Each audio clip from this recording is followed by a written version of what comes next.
Starting stream now. Publishing now. No broadcast now. Hey, if you're watching right now, maybe I'm a little bit too hyper as I hit record on this one. So, doing some weird stuff, but hopefully that's a good sign. So it'll be nice and fun on the live stream. Sorry, I'm off camera. I'm still figuring out this new setup at the new desk. My old setup, there was a desk in front of me. Here, there's no desk in front of me. So I've got my laptop on a computer. So I don't even know how this is going to work because it's quite a bit in front of me. So, let's see what happens. Did I do everything right? Yes. Okay, yes. I have done everything right. Just waiting for some people to come and hang out with me to talk movies too much. All right, so this is fun. Like, first time looking to see, getting a vibe for what this will look like when we moving forward. This is a little bit what I'm thinking. Trying to figure out a live stream setup, for the podcast and everything that's new, different, familiar. I like the kind of mic on camera look. Do something fun, a little bit different. But yeah, this might. Trying to figure it all out, trying to get angles right and everything. It's all frustrating at times and fun and all kinds of different things. So the tricky one right now is that there's no desk in front of me. So the desk is behind me. So I have my laptop on the desk. Like, next question. All right. Can't do that.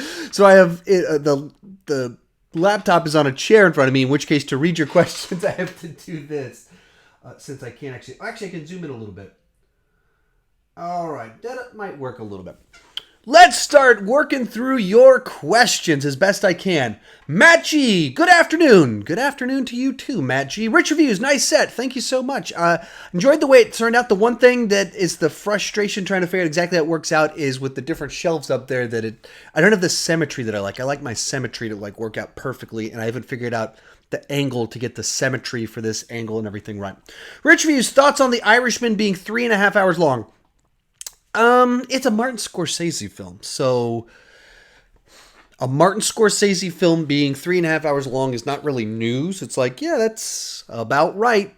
Now, so as a Martin Scorsese film, what do I think about it? I don't really think about it. It's just kind of like, well, yeah, of course a Martin Scorsese film is going to be really long. That's what he does. But here's the thing where it gets tricky is that Netflix is trying to figure out how to make all this profitable, and they want to make movies that they're trying to take these big chances and stuff to create content that makes people subscribe and things like that. And they spent a lot of money on this film to do the de-aging, because it's the big gimmick of this is that they're taking all these guys in their late 70s, de-aging them 30 years back into their 40s. And that's kind of the appeal of it, because Martin Scorsese worked with these guys back in their 30s and their 40s. And so there's a bunch of things about that are really interesting. But does the math work? Does it make any sense that Netflix can make a profit on a 3.5 hour long Martin Scorsese drama that's appealing to cinephiles that want a 3.5 hour long Martin Scorsese film? I don't know how that math works. That's not a what do I want, what will I watch it or anything like that. But as a matter of pure economics, it's a weird choice. Like, the number of movies that they could make that could probably easily be profitable. Like you get a bunch, you get Fede Alvarez, you get a bunch of these up and coming horror directors, these people that have like creative ideas and stuff like that. And you give them $10 million, you give them $20 million and say you can do whatever you want. In which case then they become the place that gives auteur or genre filmmakers the money, like write them a blank check to run and make their movie. They did that with Martin Scorsese for a $200 million 3.5 hour drama. I see it's a lot easier to make some money doing that with 20 up and coming directors that have a bit of a following and they can do something clever than I can with $200 million movie that's where I just don't, that's where it gets weird to me. Anyway, spent a lot of time on that one. Richard's thoughts on the original actress who played Lindsay Wallace back for Halloween Kills. I don't know which character that is actually. I've watched all the Halloween films a couple of times, and some of the better ones more than that. But they're doing some weird, like, let's grab Tommy from the fifth one, but not Paul Rudd. And it's like these deep cut things that the fanatics of the franchise are going to be really into, but the main audience, they're not. General audiences don't remember Paul Rudd's character from The Curse of Michael Myers. That's something that the genre fans remember. Everybody remembers Jamie Lee Curtis because everybody has seen the original one, and they've probably seen maybe one of the sequels in there. But when you start getting into those deeper cuts and like Halloween 4 or 5 and stuff like that, they get lost a little bit. So I don't remember who this character is to have an opinion on it, really. Matt G, do you think it is a good idea for them to release DC movies that are not part of the DCEU? If it's a good movie, sure. I mean, on the broader thing, I think the issue is that DC doesn't seem to have and Warner Brothers don't seem to have a plan for their DC properties. That's, I think, the bigger problem here. That the Joker's not in the DCEU is an afterthought to me a little bit. Because the bigger problem is that they don't have an overarching plan, and they're just like they're just throwing everything at the wall and seeing what hits. They're pulling out the shotgun and like, hey, I can hit the bullseye if I shoot at it with a shotgun. But what they're not doing is having a clear, concise vision for what they're trying to do. So then you have, Justice League, which is just this bizarre thing that comes out there, but Wonder Woman's actually pretty good. And then a standalone Joker movie. It's just like all over the place, and Shazam, and that there's no unifying vision. That's the thing that I think is a problem. If you have something that people understand what it is, it's very easy to have a side thing. When everyone is confused as to what your universe is, and you're not communicating very well, and no one's really steering the ship, that's when it comes off bad. So right now, you just kind of have to evaluate them movie by movie because there is no unifying vision. So it seems like Joker is going to be a good movie. That's what the early buzz from the screening last night seems to indicate. So in that regard, it's a good decision. Better decision, get a unifying vision for all of this.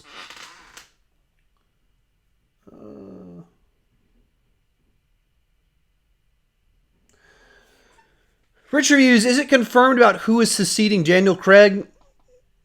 No, not at all. Rich Reviews, are they doing a Steve McQueen month they are doing a Steve McQueen month at My Alamo Drafthouse. Fun times, especially if you like Steve McQueen movies. Rich Reviews, over under 50% that we will see an It Chapter 3 prequel. The director seemed pretty open to it, but he's been confirmed to do The Flash next. If this movie debuts like the last one at $120 million opening weekend and costs, $60 million? I think the first one cost $40 million and opened $120 million. You're already profitable in your first weekend when that happens. So if that happens again, the likelihood that we will get another one, I'd say it's pretty likely. I'd go over 50. Not a lot over 50 because Stephen King hasn't written it. But I'd say over 50 because they want to make money. David Patterson, I watched John Wick last night, The Dark Knight this morning. I will watch John Wick Chapter 2 tonight, Far From Home tomorrow, and John Wick 3 on Monday. Planning out your weekend. Good. David Patterson, I'm on page 550 of It. You are flying through stuff. You got a whole list of movies you're watching through. You're reading through books. So, you are being efficient in consuming a lot of stories. Rich Review's favorite movie novelization.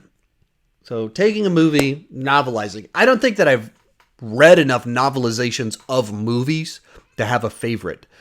The one that I can think of as kind of the most interesting that I've read, and this goes back a long time, and it's not a terribly interesting choice, but it's the original Star Wars novelization. The original Star Wars novelization, my parents had the original one, the classic edition of it. I wish I could find it because it's a collector's item. I don't know if it's worth anything, but it's a collector's item. So if you open it up and the intro says from the Journal of the Whills, which is a reference to an early draft of the movie. There was this idea about the Journal of the Whills, and some of this comes back in Rogue One, that they start talking about it again. But this, basically, when they did started working on the adaptation for the book, novelization, Alan Dean Foster, I think, did it. he was using not the final script for it. So there's all this stuff that got cut by the time the movie got made that's in the book, and all these ideas that were shifted and changed it a little bit, which makes it an interesting little read because it's a piece of the history of Star Wars, and it's the same thing, but it's also a little bit different. It's just interesting. But that's as for books that were translated that you can. I'm more familiar with the movie, and I saw the book later. Jurassic Park, the book, is a nice little companion to it. Once again, it's the same thing, but it's different, and it's very good in its own way. The movie's perfection itself. The book is also a great read, and it can do things that the movie can't. The movie can do things the book can't, and so then they go really well together.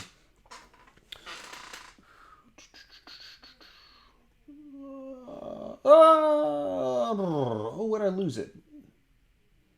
If you're tuning in late, as you can see, I'm in my new location here on the second set, and the desk is behind me, so my laptop's in a chair right here, so I'm having to bend over to try and read what you guys are sending to me.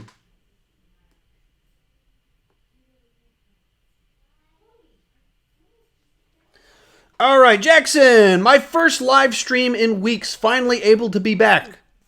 Welcome back, Jackson, and you get to be in this fun new set environment. David Patterson, I'm not extremely hyped for Joker because I think the definitive Joker origin story is just a bad idea.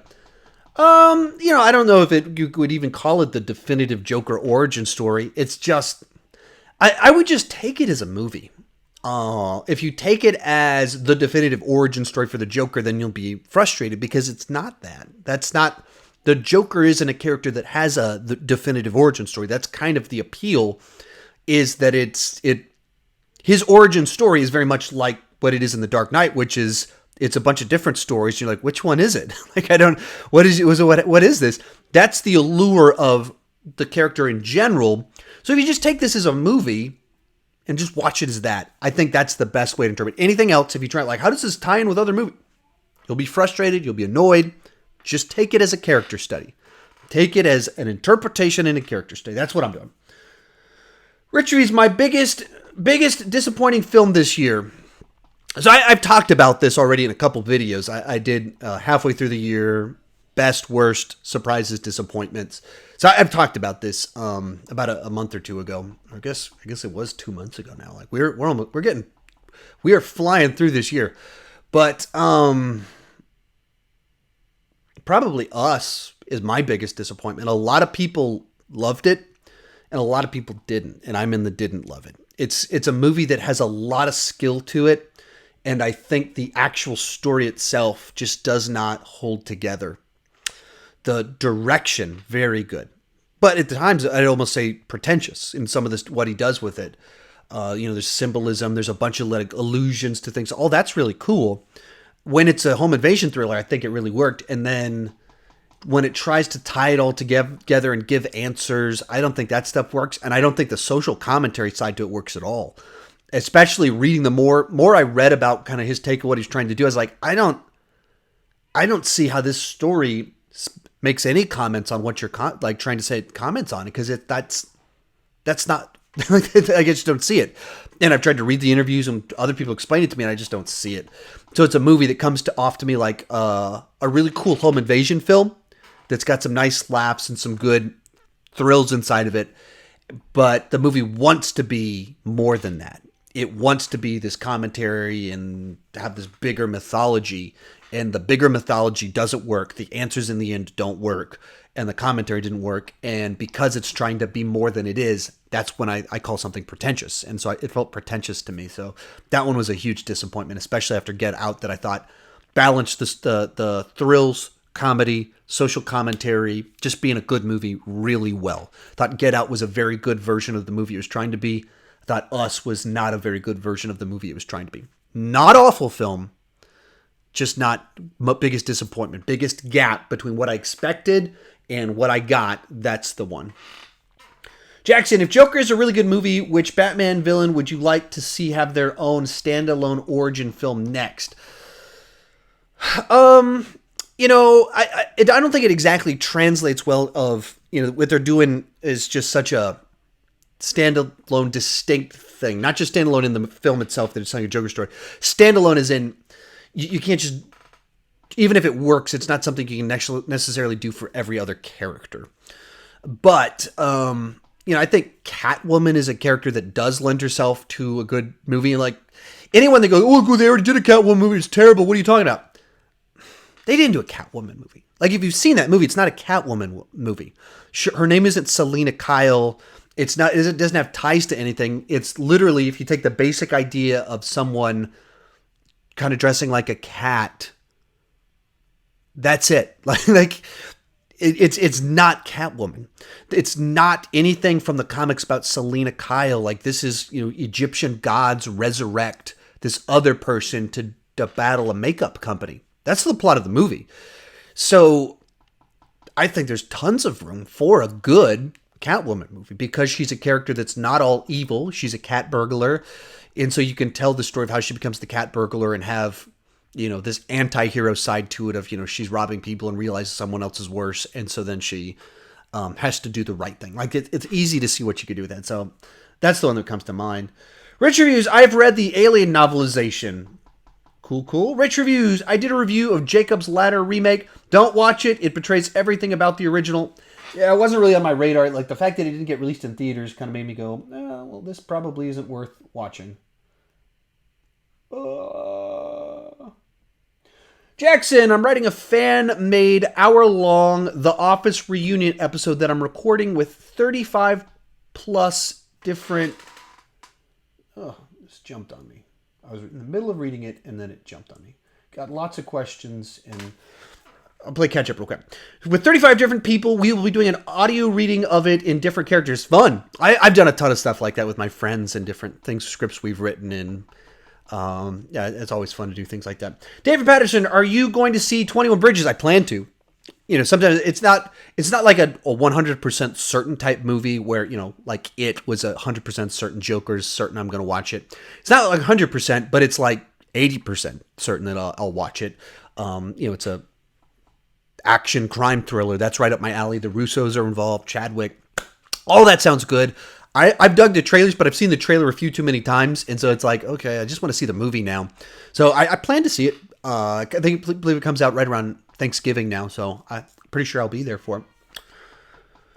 Rich Reviews, did you read the Golden Finch novel? No, I really don't go through a lot of novels. I primarily go through nonfiction, so anything, especially if it's like a drama or anything like that, I'm almost certainly not have read the book. If I've gone through the book, it's probably nerd culture. It ties back to some franchise or something alike, or I'm going through nonfiction. Jackson, chances of Robert Downey Jr. getting an Oscar nod for Endgame? Chances? I don't know. It's tough to say because we're about to hit the Oscar season, and so there's a lot of people like rooting for him. There's a lot of buzz surrounding him, and that's a good sign. There's a lot of people feeling that we need to break some of the biases against genre films and sci-fi and comic book movies. And so, last year, Black Panther got a bunch of nods. But then again, if you got Joaquin Phoenix also potentially getting nominated, that's a lot of the buzz too. And it looks like Joaquin Phoenix's performance is more of a Oscar bait performance, whereas Robert Downey Jr. is a maybe an Oscar caliber performance in a comic book movie. Joaquin's feels like, let me do a bunch of fancy stuff to impress you type performance. So I don't know. I mean, let's call it 50-50. Like, I'm right on that center line. I could see it going either way. Matt G, do you think the Avengers quadrilogy compares to the original Star Wars trilogy as far as story arc, hero's journey, good versus evil, twists and turns? I think the Avengers quadrilogy isn't as cohesive of a thing. Because the first two Avengers, I think, are a thing. The second two are a thing. But these two aren't really a sequel to these two. These two are a sequel to Civil War, Ragnarok, Guardians 1. Not even Guardians 2, but Guardians 1. And, and then Endgame is a sequel to Ant-Man and the Wasp. And so it doesn't have the cohesiveness and the things that make Endgame such a great conclusion. It's not to this, it's to this, it's to all the movies. So as a as a quadrilogy itself, those four movies, they don't work great just as, hey, if you just sit down and watch these four movies. That's not how they're meant to be watched. They're meant to be watched inside of this. Inside of this, they're very powerful. This is incredible. This is an incredible franchise. Probably the greatest movie franchise of all time because consistency, quantity, and quality. But if you just take the Avengers movies, I don't think so. I don't think it, by themselves, I don't think they compare to the original Star Wars trilogy because they're not meant to. They're not designed to be. Rich Reviews. Wasn't Jack Ryan Season 2 supposed to be released this week? I saw a date on it. I've never seen a date for when it was supposed to read, so I don't believe so. I don't know if that's when last year's came out, but the previews I've seen have not had a date because I've kind of looked. I haven't looked recently, but I'm trying to look because I'm trying to map out my fall. And so I've mapped out through about January 10th what I'm planning on doing, what the big releases are. And so I want to know when Jack Ryan Season 2 is because I plan on reviewing Jack Ryan Season 2. But I haven't seen anything yet, so I don't know about that. David Patterson, I was able to watch Season 3 of The Good Place in a day. Man, lots of movies, books, Good Place. You are cranking through everything. Jackson, was Cliff Booth Brad Pitt's best performance yet? Was Cliff Booth Brad Pitt's best performance yet? He's not won an acting Oscar, and I think this may be his best chance as a supporting actor. It's possible. I'd have to look at a list of what people consider great performances.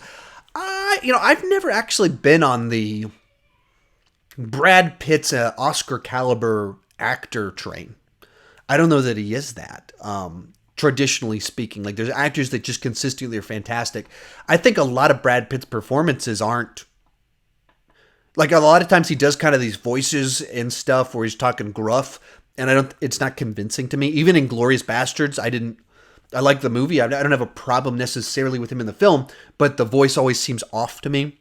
So it's possible. It's very possible it's one of his best performances yet. But that I tend to be one that don't think that that's like a most competitive field right there.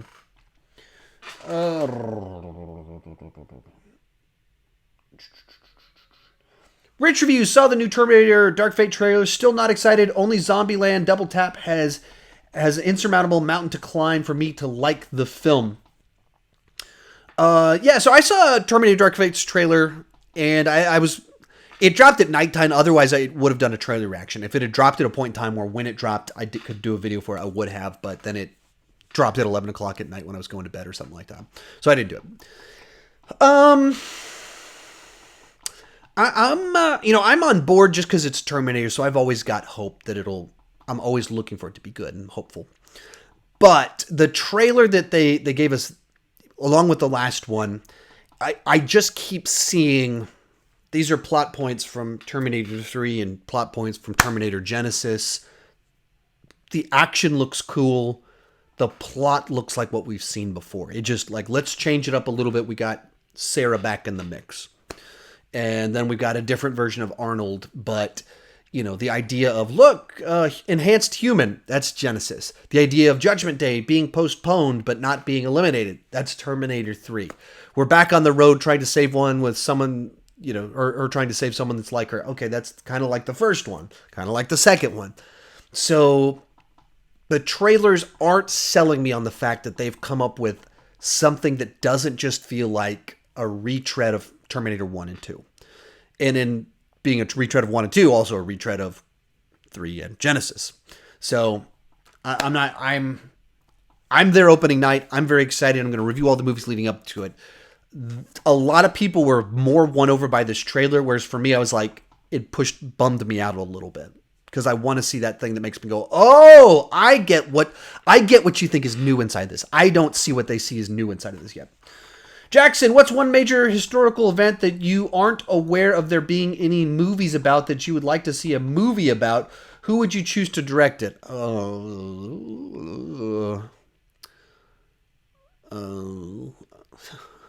don't know. Those are tough ones because you trying to think through what's an interesting historical event, and then that hasn't had a movie made out of it. So I don't. That's two different lists that I have to think through that off the top of my head. And then who would I have directed? I don't I don't know. There's just too many things to sort through for me able to do that one off the top of my head. Rich Reviews, how many high school reunions have you been to? I've been to 0 high school reunions. I only would have had one 9 years ago, and then next year will be my 20 year. I'll probably go to that. I'll see who else, if I know anybody that's going. I kind of keep, there's a group of people I kind of keep in contact with. That could be interesting. I have enough nostalgia for the past. Like wasn't super active in high school. I was like, I don't know. There's a handful of people that know who I was. So maybe even if it was the people that I would care to get together with, like maybe we just do our own after party. We don't even go to the party. We just go to our own after party or something like that. Maybe something like that. So I have it on my mind. So actually, the first week I was full-time on YouTube, so 6 months ago, one of my teachers died. He was in his 80s, so it wasn't tragic. It wasn't like, oh, this poor man or anything. I mean, he was a guy that had a full life, served in the military, was very well regarded, had a lot of kids, was a beloved teacher. So I went to his funeral. So that was kind of like a class reunion because it was all these people that I mentioned that I keep in track. I was in ROTC in high school, so he was the ROTC teacher. And so then I hung out with those people. That was pretty cool. And it was a fun little time to do that too, because it was like I just went full time on YouTube. So it was like yeah, I just went full time on YouTube. And they're like, what does that even mean? And so fun little environment. And so that was pretty cool to kind of catch up with some people from the past. And it's weird to me because I don't really like to talk about that I was in ROTC in high school. It's like this odd thing that of all the things I don't like, that I'm very open about, I don't like to talk about that much. But the people that I care about from high school, the people that I still kind of keep in contact with online and have met up with a little bit since high school, they're all from ROTC. Those are the people that mattered the most to me from school itself. People from church that I grew up at church with, I see them every single week because I still go to church with some of them. But actual high school itself, it's all people from ROTC. So anyway.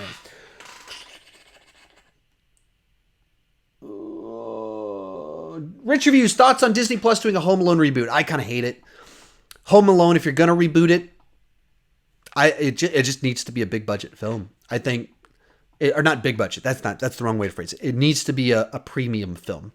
It's not, yeah, let's try and, this is a brand commodity that we can use to have a name brand thing on our streaming service, but we know that we really shouldn't do Home Alone. We shouldn't reboot this. We shouldn't remake this. So let's put it on the streaming service so that we get the people to watch it that are curious, but we're not also putting it in the theater to kind of embarrass ourselves. It all feels a little bit shady. It's like the shadiest thing about Disney Plus to me is this Home Alone deal. I'm not feeling it at all. Home Alone's not a movie that I think, it just feels timeless. It isn't, there's nothing to update. There's nothing to make feel modern. Like there's things about it that, feel like 1990 and, with no lack of cell phones and things like that. But the movie hasn't really aged at all. Like my kids, 5 and 7, have always loved Home Alone and Home Alone 2. And they'll watch it from beginning to end. Of course, they love the end the most, but they'll watch it. Every December, we'll watch it multiple times, and we'll watch it a couple times in the middle of the year as well. And my kids, and a lot, I try and show them a ton of movies from my childhood and stuff like that. And most of them don't click too well. Home Alone is timeless, so it feels pretty cynical and pretty gross to me. Tim Patterson, which loser from It can you relate to most? For me, it's Richie because he is always talking, changing the subject, and being annoying to his friends, and I do all of that. I've only watched the film once. And that was in the theater. I'm going to rewatch it probably tomorrow night. So if you want to re-ask this question next week, I'll have it in mind. I couldn't give you an answer right now. I don't have an answer from when I watched the movie 2 years ago that sticks out in my mind. So just ask me again next week, and I will be thinking about it while I rewatch the original, when I watch the second one, and then probably by the next time we do this next week, I'll have seen the miniseries, so I'll have lots of losers on the mind to give you a better answer, but I don't have one at this moment.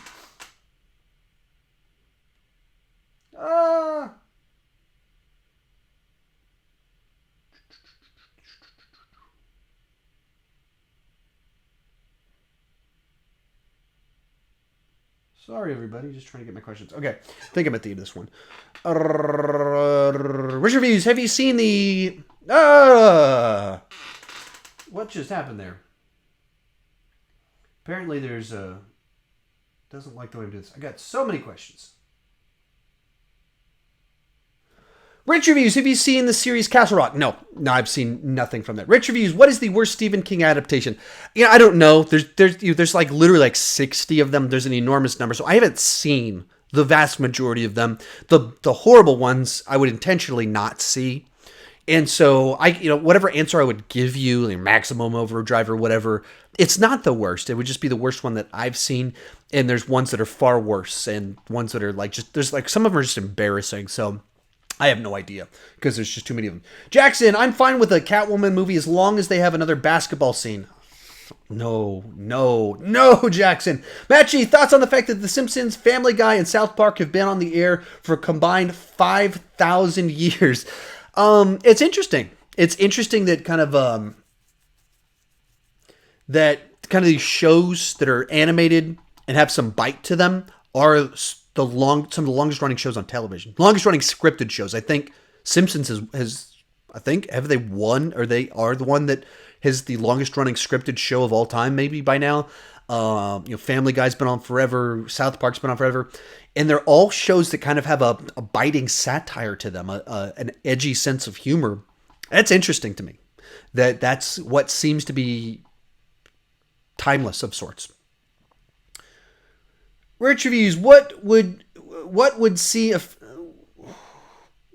you see a Family Guy live action or a Simpsons live action film? No, I don't think that they would work at all. The part of the with animated shows like that, part of the appeal is what you can get away with things when they're animated, and then they become a lot more vulgar, inappropriate, unsettling when you're seeing it's real. And so I think the nature of animation is what makes them be able to do what they're able to do. And just some of the zaniness of them too, just wouldn't translate. And you can see even in McFarlane's live action stuff, where he tries to do some of the stuff and where some of it's worked and some of it hasn't, but I don't think they would translate at all. Rich Reviews, who would you cast in a Cheers movie? I couldn't pull that off on the top of my head. A fan cast for me takes a long time. Like when I've done my fan casts for Fantastic Four and X-Men, I look up a ton of people. And both I look up other people's lists and who do they have. I just could look up a gigantic list of actors who aren't in things. I just look up a ton of people to try and think through all of it. And it takes a long time to try and have something that's interesting, that's not the same answer that everyone else is saying, but it's not a stupid answer. It's not just a contrarian answer. And, with Cheers, it's not like there's a bunch of fan casts, but I also haven't been watching Cheers. So I wouldn't have any clue where to even begin on that one. Rich Reviews, have you ever listened to the Lore podcast? No, I have not listened to that. I don't actually know what that is. David Patterson, Disney is going to release a Love, Simon spinoff on Disney Plus. Cool. Still haven't seen Love, Simon. I don't know, it's just like not a movie that would immediately be a film that I would be drawn towards. I haven't seen Edge of 17. A lot of the high school coming of age ones, they're interesting if I catch them in the theater, but they're not ones that, like, when I'm sitting at home, high school kind of dramas they're just not the thing that I normally gravitate towards in general. Rich Hughes, have you listened to the How Did This Get Made podcast? No, I've not. I've heard of that one, though. That one I do know what it is. BF, who is your favorite X-Men? I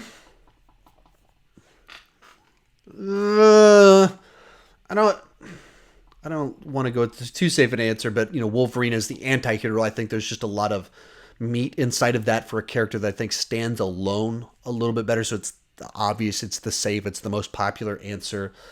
Back in the day, I really liked Bishop. I thought he had a nice vibe to him as the kind of the guy from the future. I don't know if you'd call him an X-Men, but as an X-Men related character. Likewise, Cable. These time traveling tough guys. Those ones were kind of fun for me as well. Bear F, have you played the Batman Arkham games? Yes. So Arkham City, I think, is one of the best video games of all time. I think Arkham City is fantastic. I had fun with Origins too, in Asylum. Arkham Knight, that one's been frustrating for me.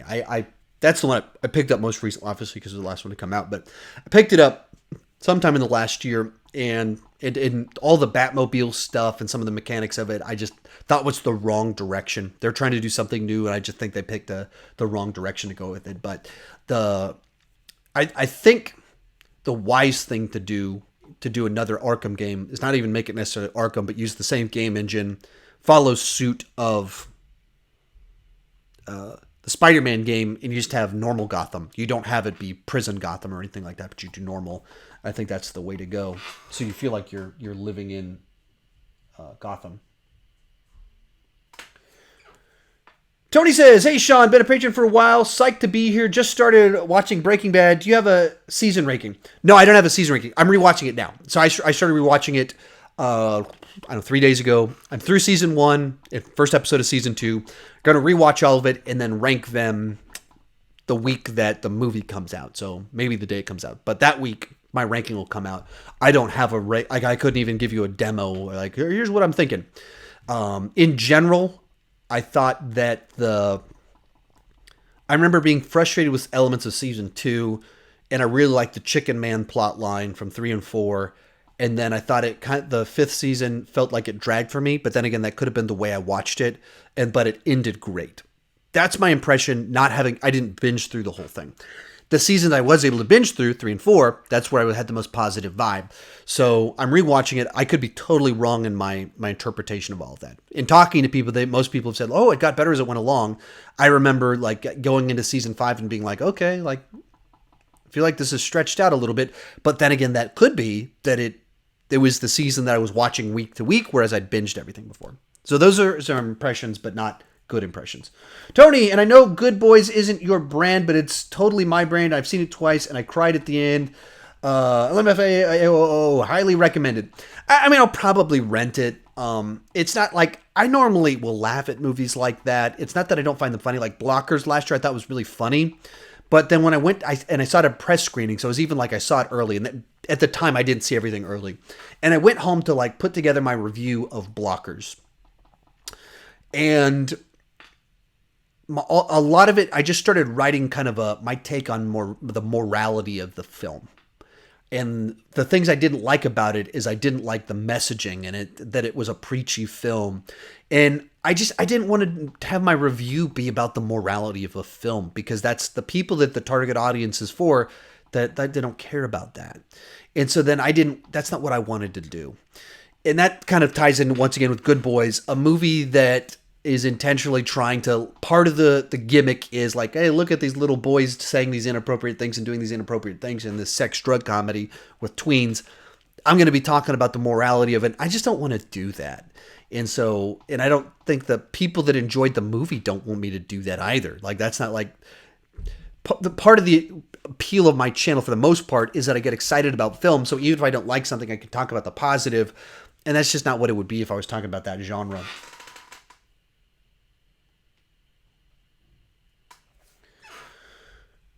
Jackson, I watched a recent Chris Stuckman movie review, I guess is what you're saying, where he makes a fast food movie analogy. Does he owe you a royalty for that?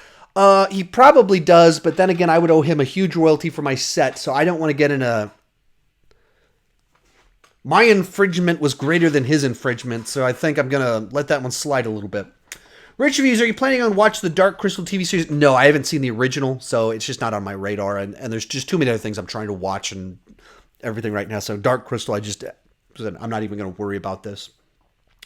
David Patterson, John Wick is great, but a tad bit too cheesy. I don't know. I'd have to know what you mean by cheesy, so I couldn't. Cheesy's not the word that I would describe it, so I'd have to know what you're referring to.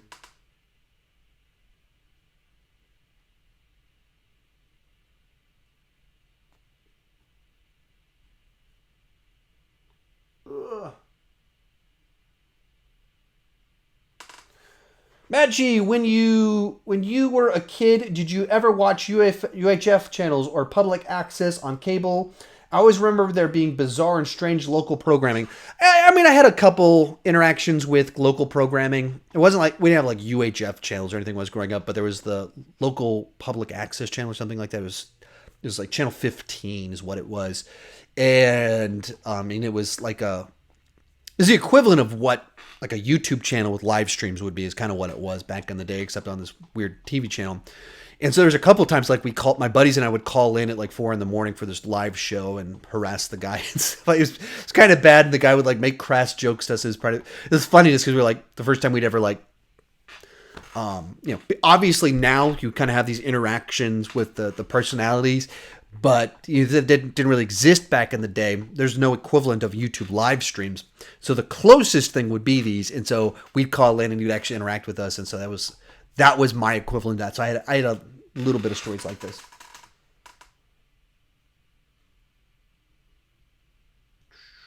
Matt G, are you a Mike Meyer fan? Any chance of ranking his movies? I don't know that I'd rank all of his movies. I mean, anytime you come up with something like that, the thought is always, is it an easy list to compile? Is it like obvious to say these are the movies of this person? And with actors, the answer is almost always no, because Mike Myers was in Bohemian Rhapsody. I mean, so do you count that? Do you count, was it Studio 54 or 54, something like he's had small parts, he's had big parts. Do you count the Shrek movies? There's a lot of things like that make it tough to do it. So then that's a reason that I tend to like actor rankings. I just don't even think about doing them because they're just would be a nightmare to do. And then most actors have done movies that are just dreadful, Love Guru and stuff like that. And so then I don't want to. The one that people really ask, like, oh, are you going to do all Adam Sandler movies? No, I'm never going to rank all the Adam Sandler movies because he spent the last 15 years making really bad movies. A lot of them. And so I don't want to do a ranking where I'm like, and then he did Zohan, and then he did Jack and Jill, and then he did That's My Boy. And I just start listing, and we didn't even get to the Netflix ones yet. And I don't want to spend a bunch of time talking about how much I hate 20 Adam Sandler movies just to be like, and then these 5 are great. That's not interesting to me. So actor rankings I tend to not want to do because there's just be a lot of things that wouldn't be fun for anybody. Darren Patterson, I'm really glad that Joker got an R rating. After all, Joker without R is just a joke. Well, I mean, at the same time, every Joker we've had up to this point in time hasn't been R. I mean, The Dark Knight isn't R, so he doesn't have to be R. I'm glad this one is. I'm glad that they're really going for it. But we've got a whole bunch of PG-13 Joker that people seem to be fine with up until now. Rich reviews, I would seriously recommend the David Fincher series Mindhunter. Yeah, I've heard great things about it. I just don't have room for another series to watch. I don't have, like, right now, I'm like, okay, I got to watch all these Rambo movies. I got to watch through the It movies. I got to watch Breaking Bad. I got to watch through the Terminator movies. I got to watch through the Nightmare on Elm Street movies. There's just a ton of things I have to watch through. So it's like adding a TV series into it, random TV series. It just doesn't, I don't have time for it. And that's the big part of it. Like, there's tons of things I could watch, but I have to be intentional about picking things. And TV shows in particular, they're just so time consuming that I don't do it. I can't watch a ton of TV because they eat up so much time.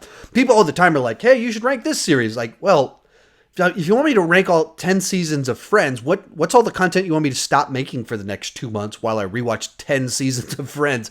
Like, I have to rewatch all of that, and that takes a ton of time. So I think some people, they just don't pause to think about what's required to do some of this stuff. So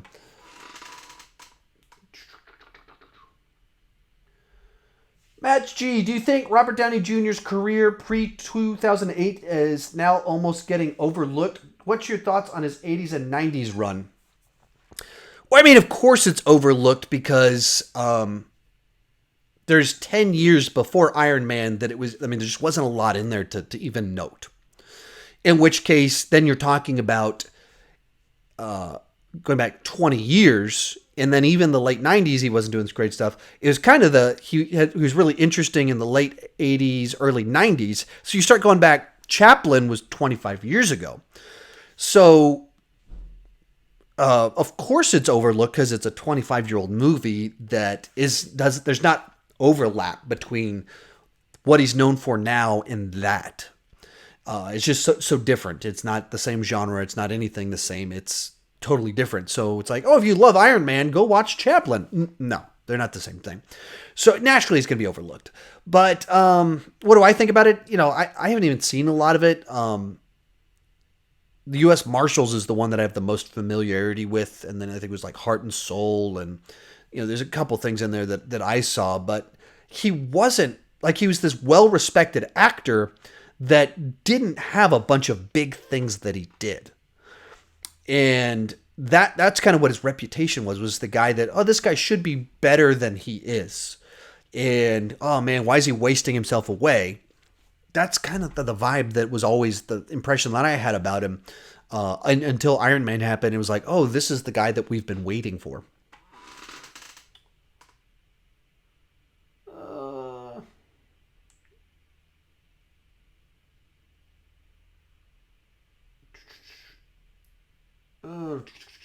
Jackson, I think the MCU will have their worst box office numbers ever over the next couple years. Not anything overly thrilling about the movies coming out, and they get extremely niche and not wide target. So I doubt that they'll be their lowest numbers, because if you look at their numbers for the first five until Avengers, the numbers were pretty low compared to now. But yeah, I totally agree with you. They're very niche films, and compared to where they're at, it's gonna drop a ton. They've got a lot of momentum, so I think that they're not gonna drop down below to like Incredible Hulk numbers, but they're gonna go really low compared to what they're used to. Captain America: First Avenger didn't make $200 million. So Thor didn't make $200 million in the U.S. Globally, they did, but so I would imagine that these movies are going to make next year's movies are going to make over $200 million. So I don't think it'll be worst. Definitely huge step backwards. Rich Reviews. So who exactly is Cardi B and why is she famous? I don't know. Rich Reviews, is 13 Reasons Why the most depressing series that you've ever seen? I've never seen 13 Reasons Why. I've never reviewed it. I've never talked about it. I've never said I'm interested in it. I think the show is I don't understand how that show exists or why there's an appeal for it. I've been a frontlines counselor at a high school the day after a high school suicide happened, and then ran some of the memorials for the student. And then 4 months after that, one of my students that I knew committed suicide. And the day afterwards, I was at the house with his parents in their home. And then the brother took me out to the shed where the guy shot himself and showed me and walked me through it, because that was his way of dealing with it. And then a few months after that, a grown man committed suicide, had babies that were 6 months old, twins that were 6 months old, committed suicide in a very dramatic way, but they didn't want that to be publicly known. And so then it was like information I had. So the idea of a TV show about high school suicide to me is kind of reprehensible. That's not good fodder for a 3-season arc of sensationalism. That feels pretty gross to me. Maybe there's some value in one season, but then when you have a second season, I'm like, what are you doing here? Beyond that, during the first season, they had suicide experts come in to watch what they were doing and to give their feedback. And the feedback they gave was, you shouldn't show this, this, this, and this, because these are triggers for the most vulnerable people watching. And the show ignored all of that, and they ran with their plan anyway. And the defense I've seen from people of the show is that it's a great anti-bullying show, and it's got great messaging, and it's very addictive programming, and it's not glorifying suicide. And it shows it in very negative lights and okay. That's true for people that aren't necessarily suicidal, or people that aren't really the most damaging. But suicide experts say that what's shown inside of this is really dangerous for the most vulnerable people. In which case, once again, it just seems like a grotesque show to me. So I haven't seen it. Maybe if I watched it, I'd have this different perspective. It's very difficult for me to imagine a scenario where I wouldn't watch the show and just be pretty disturbed that this was treated as entertainment for millions of people. Rich Reviews, thoughts on the She-Hulk series?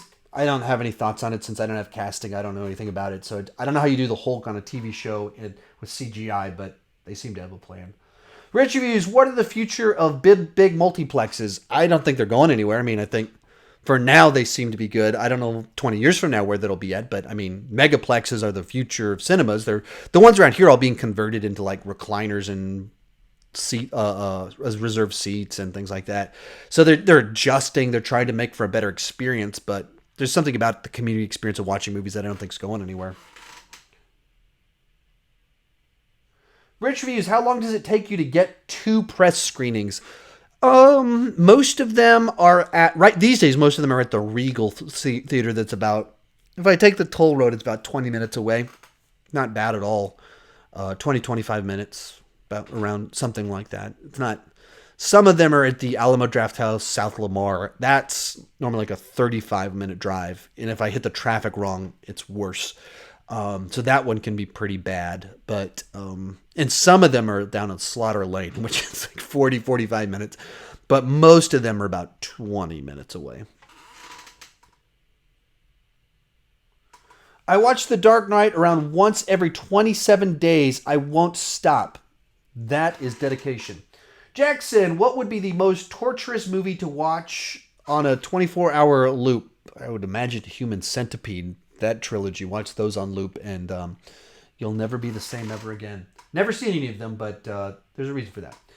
David Patterson, I think PG-13 Joker works as long as he is not the main character. What's your views? So is your wife a fan of Downton Abbey? Yeah, my wife watched through Downton Abbey. I've never watched a full episode myself, but I believe she watched the full show. I know barely anything about it. Jackson, I know it came out a year ago, but who was your favorite character from Bad Times at the El Royale? I don't know. I mean, probably Jeff Bridges. I think that was a character that had some interesting little layers to him. But, it was a year ago. And I didn't see it in the theater, but I saw it a little bit afterwards. But it's still been 9 months, 10 months since I watched it. And I wasn't thinking, who's my favorite character? So, I mean, I just remember having positive, I liked what they did with the Jeff Bridges character and the twists inside of it. Tony, any Office rankings planned out soon? To be cool to put out a video like you did today with Spider-Man for an Office movie. Probably next week. So basically every single week I'm thinking, what am I going to do this week? And I keep pushing back doing season 2 Office episodes ranked. So that keeps kind of happening. And it's probably happened for about a month. It's been happening for like 2 months. It's a big episode to do, and talking about a lot of different things and not wanting to say repeating ideas. So that's another one that just even to I'm trying to prep for all these fall movies and rankings I need to do. So watching through a full season of The Office, and I've seen all those episodes so many times, so I can do it. And I've kind of rewatched them, but it's when you want to have something distinct and interesting to say about each one, it's just they're just tough videos to do. So maybe I need to come up with a new Office idea for ranking instead of seasons, because they're full seasons and all the episodes is just tough. David Patterson, should Blade be the first R-rated MCU movie? Yeah, it's tough to say. It depends on what their angle is. With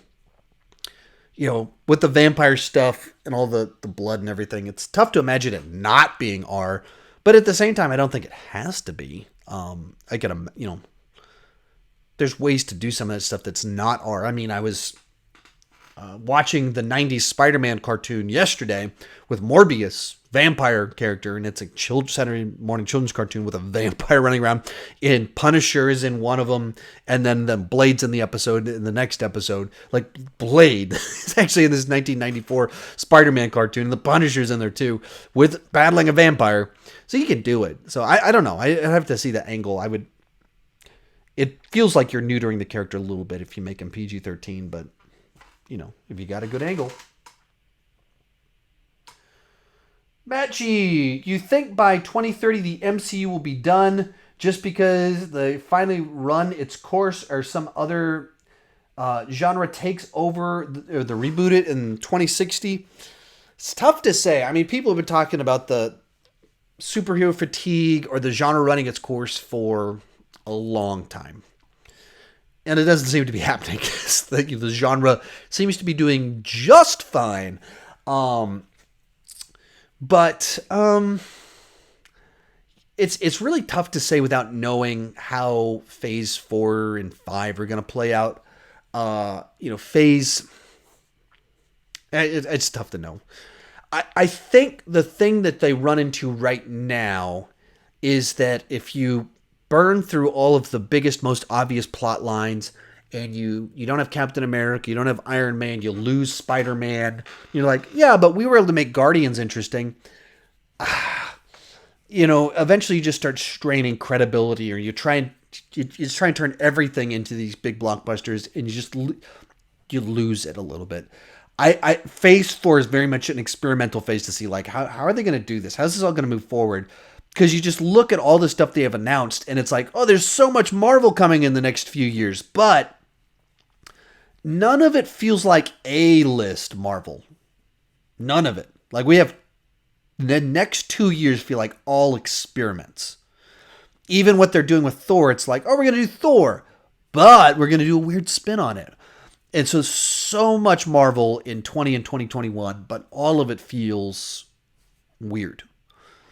There's not the anchor. There's not the obvious, easy home run like an Iron Man movie, like an Avengers movie. It doesn't even end with a big Avengers event film. And then in 2022, we start getting back to the established stuff without necessarily a weird spin on it. But, man, I don't know. It seems like it could play its course. But you have to see, like, if they're just still knocking it out of the park, who knows?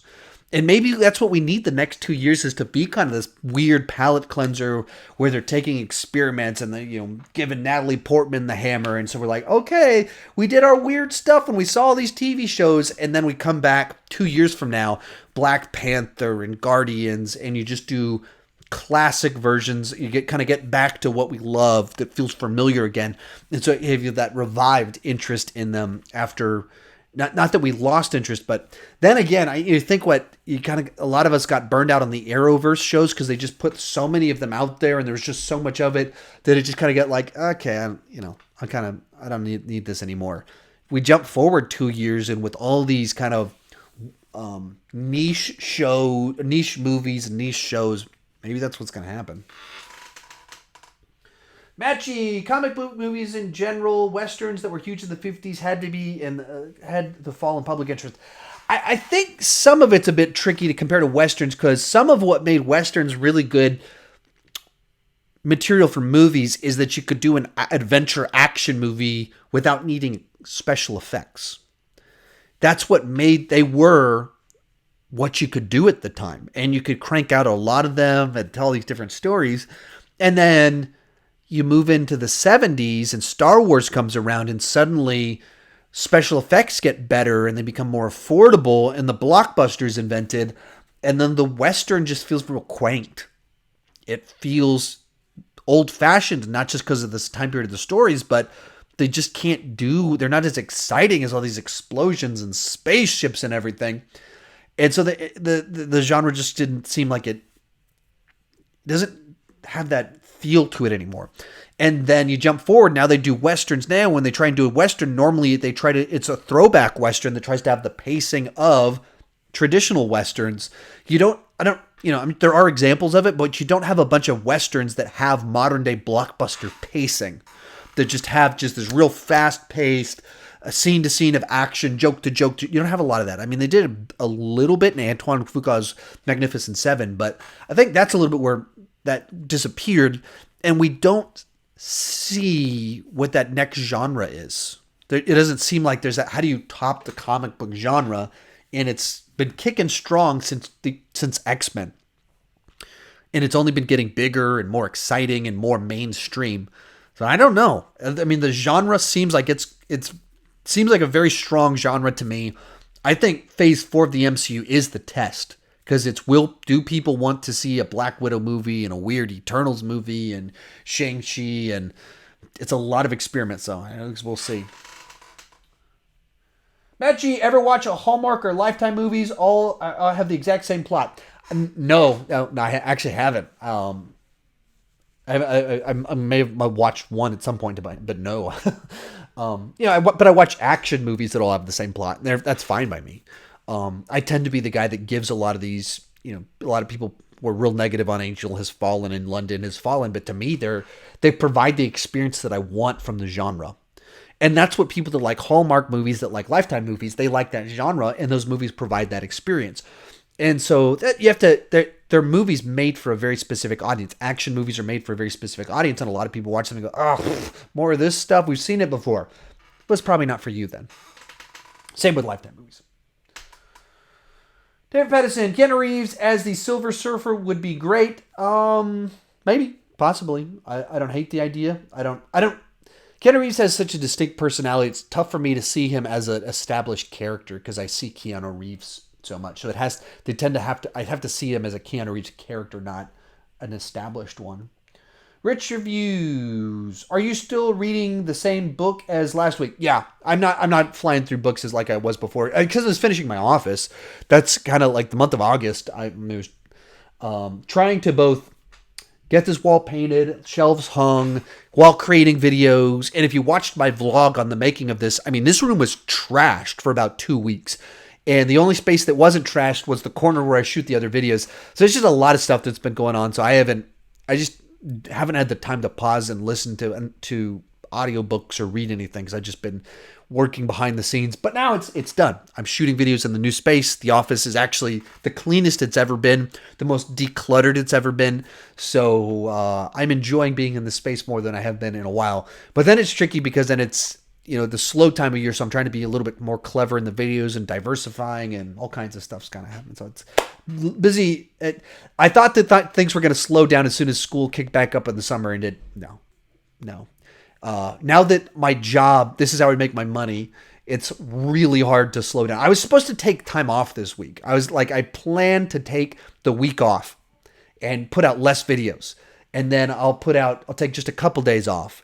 And then I'll only put out like 5 videos. No, none of that happened. This week has been just as busy and hectic and chaotic as every other week. Rich Reviews, do you think we are living in an era of event films? Yeah, absolutely. This is the era of event films. Of course, you still have smaller films, but Hollywood is driven by they're always looking for the next big tentpole film, and they're spending money on them and then marketing them to be these movies that have to like open huge.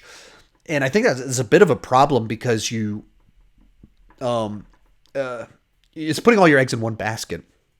So, like I mentioned early on in this about The Irishman, what's weird to me about it is that they're making an event film out of a drama that's for cinephiles. A 3.5 hour long crime drama is just not what draws large numbers of people in anymore. It's just not how it works. So when you spend $200 million on it, you're going to lose money. You can't recoup your profits on that, or no, can't recoup your spending on that. So that was weird to me. Whereas I think Hollywood would be wise to get back to a little bit more $50 million filmmaking. And when you spend $50 million, you don't have to market it as much. And so all your costs kind of drop.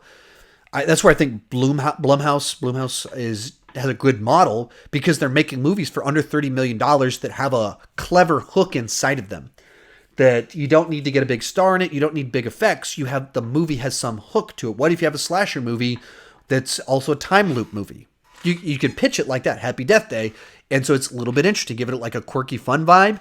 Spend $10 million. If it makes $20 million, you break even. If it makes $30 million, you just made $30 million. That's a nice little business model. If you spend $10 million and makes $100 million, you just made a lot of money. But so much of this event filmmaking these days, they're spending so much money, and I don't think it's very wise. Okay. We are over an hour and my laptop is at 6% battery. So thank you guys so much for watching, asking some great questions. And I guess we'll be back next week. I might be back in a few days with another podcast test. I'm trying to figure out what I want to do with that because it's just looking like life is, I don't know, it's always a bad time. So not quite sure what I'm going to do, but I'm thinking about a lot of things. So thank you so much for watching, supporting the channel. Keep talking movies too much.